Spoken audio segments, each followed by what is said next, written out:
muchas gracias por venir. Presentas libro, un libro muy interesante, yo ya me lo he acabado, no entero, pero casi, La guerra civil que vino de África.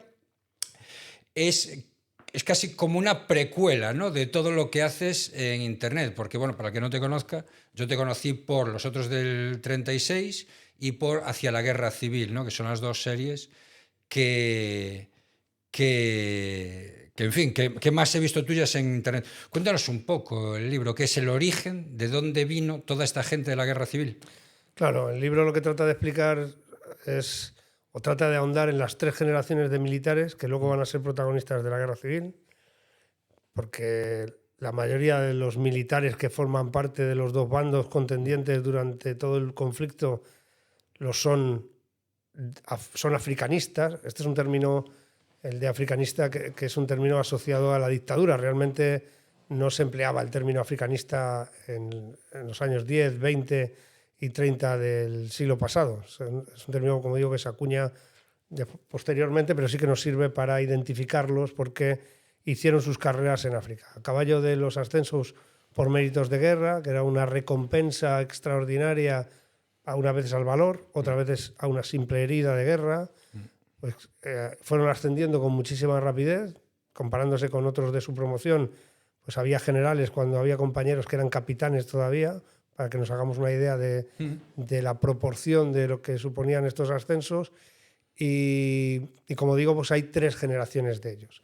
Las tres generaciones que son protagonistas y que además van a conformar el militarismo español del siglo XX, un fenómeno político que surge, hay quien lo sitúa en 1917 con las juntas de defensa, pero yo creo que nos podemos ir un poco más atrás con los hechos del Cu-Cut de 1905, donde ya no solamente hay un militarismo colonialista o un militarismo imperialista, como es el caso del militarismo alemán, prusiano, teutónico, sino que es un militarismo interior, donde el militar se siente responsable del mantenimiento del orden público, se siente responsable de, como dicen mucho ellos en todos sus escritos, de salvar a la patria, porque consideran que la clase política no es capaz de proporcionar esa esfera de seguridad, ¿no?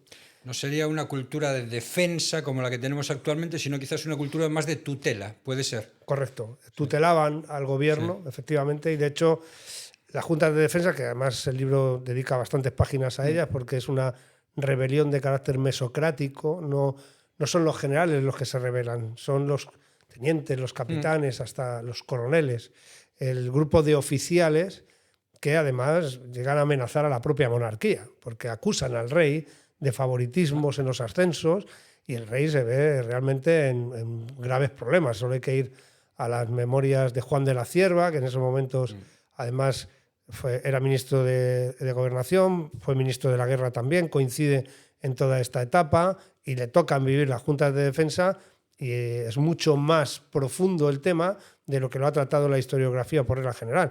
No se trató de una algarada, se trataba de algo mucho más profundo, porque las juntas llegan a condicionar prácticamente todas las actuaciones del gobierno. Por poner un caso, en 1919, cuando se produce la huelga de la Canadiense, que es un episodio en el que Barcelona se paraliza durante varias semanas, son las juntas las que le dicen al gobierno que ellos no van a salir a hacer de maquinistas o a manejar los tranvías o a cubrir los espacios que los obreros que están en huelga han dejado. Que ellos cuando salgan será solamente para hacer cumplir el orden. A reprimir. Y además lo hacen de una manera pues muy contundente, hasta el punto de que el presidente del Consejo de Ministros pide la dimisión, el conde de Romanones en ese momento.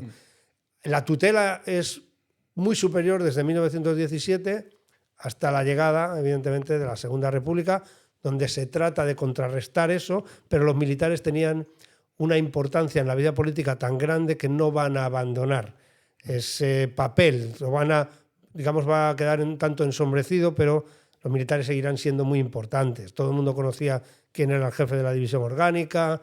Me refiero en España, en la prensa... En los civiles, vamos. En los civiles, en la prensa salían todos los ascensos, sí, salían los cambios de destino. O sea, era noticia el hecho de que los militares tuvieran una cena en el casino militar y aparecía en los periódicos como un acontecimiento en la ciudad. Todo eso, evidentemente, a partir de 1981 se fue descendiendo hasta el nivel que conocemos hoy día, donde el ejército pues forma parte de la sociedad y forma parte, hace su labor, evidentemente, de la defensa de España, la defensa militar de España, de la cooperación con los aliados, y que nada tiene que ver con el papel que llegó a jugar en esta época. Sí, yo hoy no sé quién es el capitán general de mi región militar. Quiero decir, no, o sea, y es alguien como yo que estás muy metido en el tema político y estas cosas, que sería algo inviable.